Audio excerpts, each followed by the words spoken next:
Hello everybody. Can you tell the difference between these two devices? It's not the joysticks.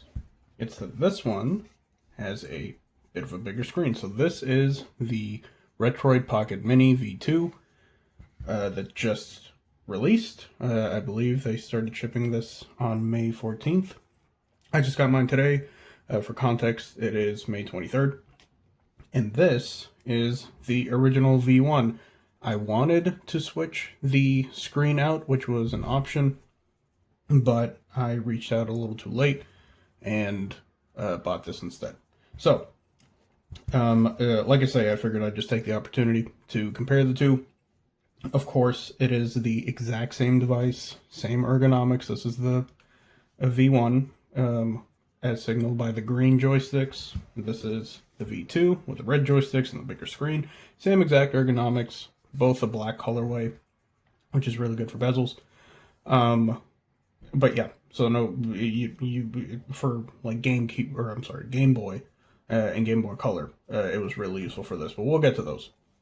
But yeah, like I say, same ergonomics, very comfortable device, particularly for D-pad gaming. It's really good, and same battery as well. I believe it's a 5,000 milliamp hour battery.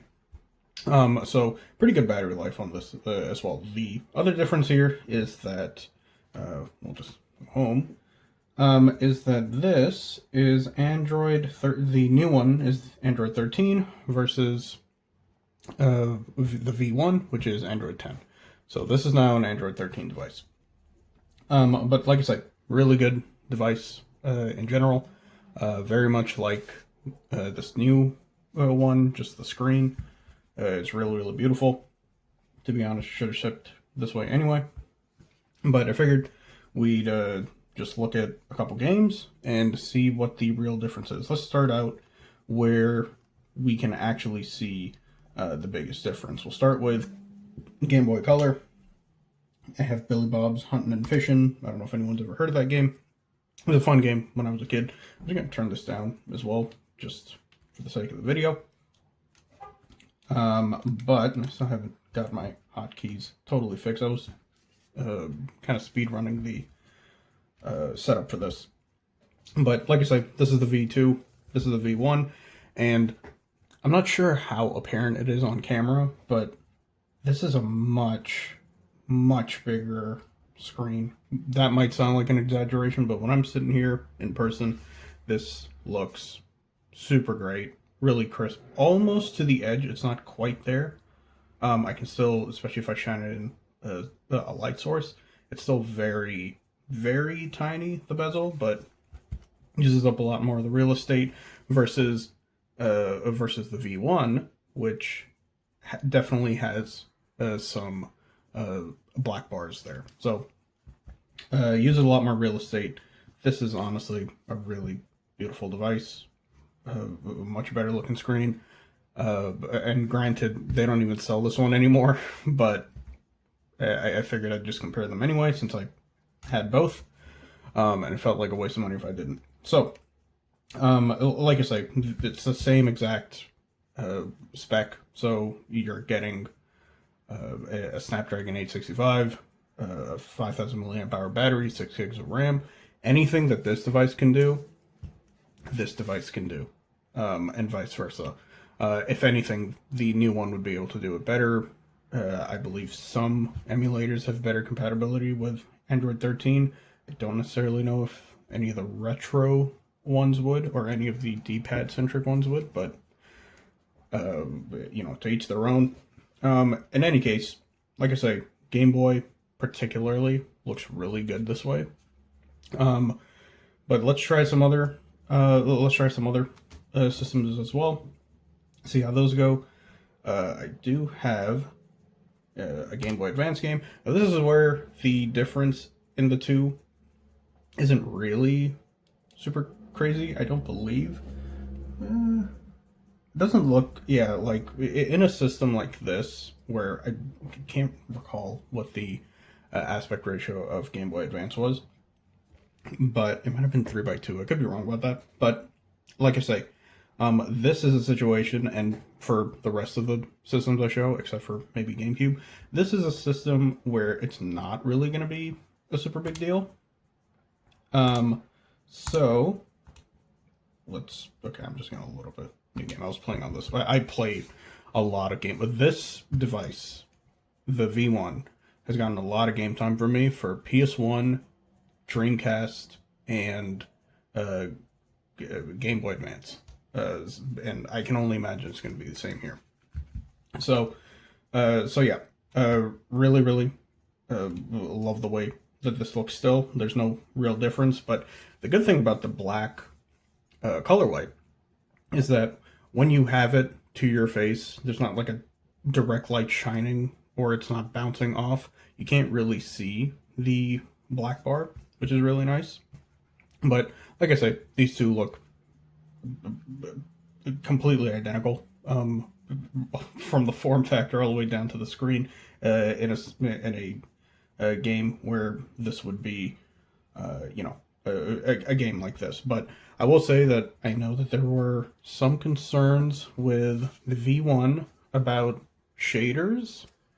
I'm not someone who uses shaders, but I don't believe that, essentially, as far as I understand it, it wasn't like a pixel perfect shader, like CRT shader experience for those who are interested with in the V1. But with the V2, they've fixed that issue by basically revealing more of the screen that they had hid in their previous revision in the V1.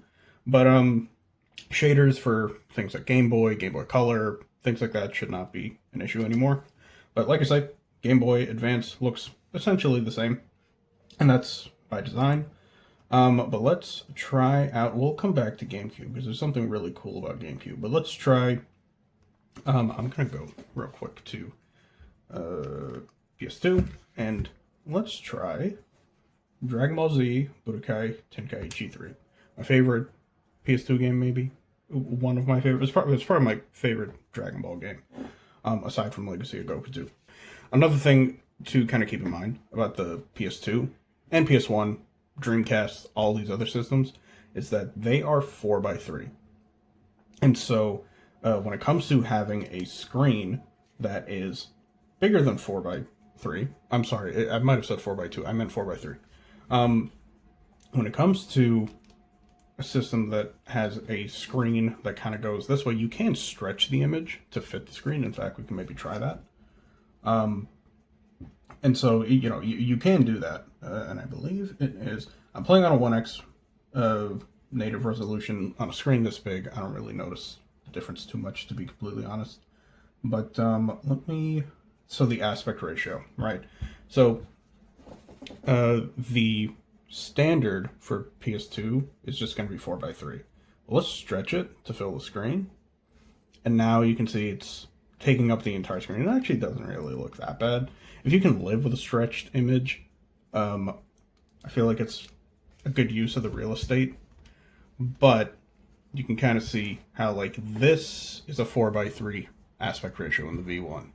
This is different in the V2. So this is now, I can't remember what the aspect ratio is, something super wonky, like 30 by something. Here you can see it, right? Where this is stretched, but it is taking up that real estate of that new screen. And honestly, it doesn't really look that bad.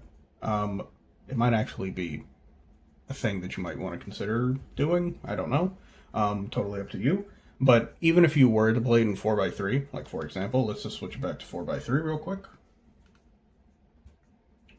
Let's go back to 4x3, auto. So now this is 4x3 again. So now these are now the same aspect ratio. If you didn't really care about the extra real estate or anything like that, you can just play it at 4x3, and you won't really be able to tell. You won't really be able to see the black bars just because it is the black colorway. Sweet. 100% speed. Everything looks good. Plays well. And I expected it to, because it also plays well on the V1. I played, I think I got all the achievements actually in the retro achievements in Budokai Tenkaichi 1 on this device. Like I said, really great experience for PS2 because, especially now, because you do have the option for the either a 4x3 or you can kind of stretch that out if you don't mind it. But with that said, let's just move on to PSP. Now, PSP is a bit of a different thing entirely. I've actually stretched, I believe, this out. I guess we can try to do it here as well. This is a 16:9, and so this is unstretched. And like I say, on a screen this small, it's kind of difficult to play this way. I wouldn't necessarily recommend it, playing PSP like this. But the other option, and I have played some PSP games on the V1, I just stretched it out. So now the 16:9 image is kind of stretched vertically to fit a 4x3 screen. Why don't we just try that with this as well? This is 16:9 stretched out very much. It's kind of doing that like fisheye lens thing that I don't really like. So 16:9 to this aspect ratio kind of doesn't look super great. This is going to be the same experience with Switch if you decided to try and run Switch on this. I usually reserve any of the Switch emulation to an Odin, but like I say, on the original, seemed pretty fine. And if you are curious, maybe you just want to use this in a 4x3, you can, I believe it is 0.75. So if I were to, oh, okay, right, I did not configure that either. But if you were to, want to kind of match this up and just do it that way, you would be able to make this 7 point, if I can type, I guess I can't. But yeah, you can make this 7.5, or I guess as close as you can get to it. And it should essentially be a very similar experience between the two. So here is Dolphin running GameCube games. So what we're going to do is try out a... first off, I'm going to change this to Vulkan. But what I would like to do is... I guess let's just stretch it to window, but the actual thing I want to try is the widescreen hack. So what I've learned about this is, or at least what I heard, is that if you use a widescreen hack in Dolphin for GameCube games, but your screen is not 16:9, and therefore the widescreen hack, if it was a 16:9 screen, it would stretch it this way. If it's 4x3 content like GameCube, but you just have a bigger screen, it's actually going to stretch it that way. And so I want to try it out. I apologize, I do not have the overlay controls done. Oh, I did not want to edit the overlay. I want to get rid of the overlay. There you go. Awesome. And so it actually is filling out the whole screen. Maybe my eyes are deceiving me. It doesn't look like it's being stretched in a negative way. This looks totally normal. I mean, menus are kind of difficult to tell, so let's just get into a game and see. But like I say, this, at least from what I've heard, stretches this way instead of this way, and it does seem like that's what's happening. That's really, really awesome. So now with GameCube, I've never played this game, so you'll have to it's an analog stick game. Of course, it's GameCube. So I've never played this game before, but now that I have the option to on this device, utilizing the entirety of the screen, I think that's a super sweet deal. So little tip in case you wanted to use this for GameCube. So like I say, this is a brilliant device. If you do have a V1, I don't necessarily know that you really have to go out of your way and buy this one, but the screen is beautiful. I would definitely recommend it if you are a Game Boy Color or I guess it also helps out in GameCube.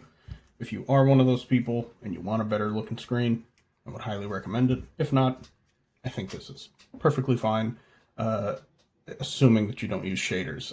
If you do use shaders, then definitely this is your choice. With that said, thanks for watching, and I hope to see you next time. Like, subscribe, and have a good one.